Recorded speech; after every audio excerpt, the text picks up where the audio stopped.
प्रस्तुति recording Balaji studio Delhi.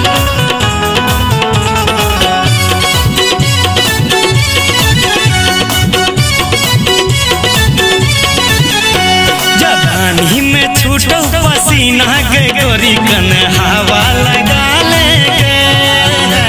जवानी में छूटो पसीना के गोरी कन हवा लगा ले हवा लगा ले तू मन ठन ढाले हवा लगा ले तू मन ठन ढाले जरल जिया के चुरा ले के गोरी कन हवा लगा ले जवानी में छूटो पसीना के गोरी कन हवा लगा ले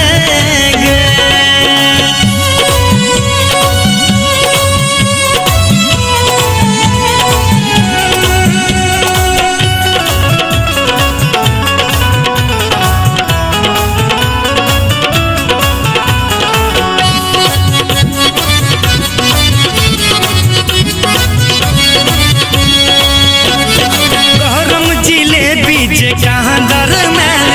खौलते दूध जका किया मुधियाल गरम जिलेबी जे कहाँ दर मैल खौलते दूध जका किया मुधियाल बर्फ बर्फ जे कहाँ ठन ढाले के गोरी कन हवा लगा ले जवानी में छूटो पसीना के गोरी कन हवा लगा ले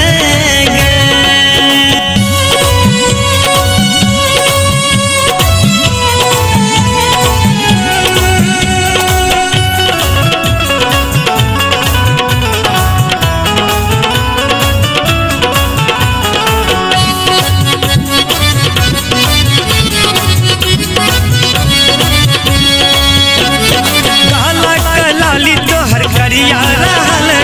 छोरा कलाली तोहर मुरझा रहल छो हे गई काला कलाली तोहर करिया रहल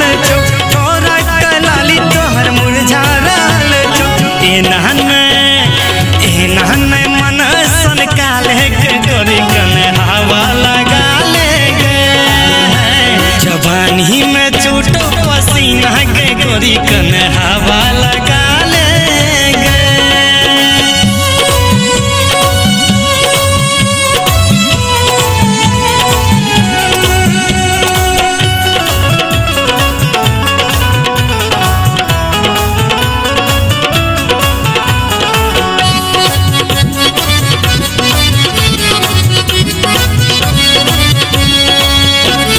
सौसे देह तोहर झलक रहल छौ देखैला देवान भटक रहल छौ सौसे देह तोहर झलक रहल छौ देखैला मनीष भटक रहल छौ आप होता किछुओ निकाले के गोरी कन हवा लगा ले जवानी में छूटो पसीना के गोरी कन हवा लगा ले हवा लगा ले तू मन ठन ढाले हवा लगा ले तू मन ठन ढाले जरल जिया के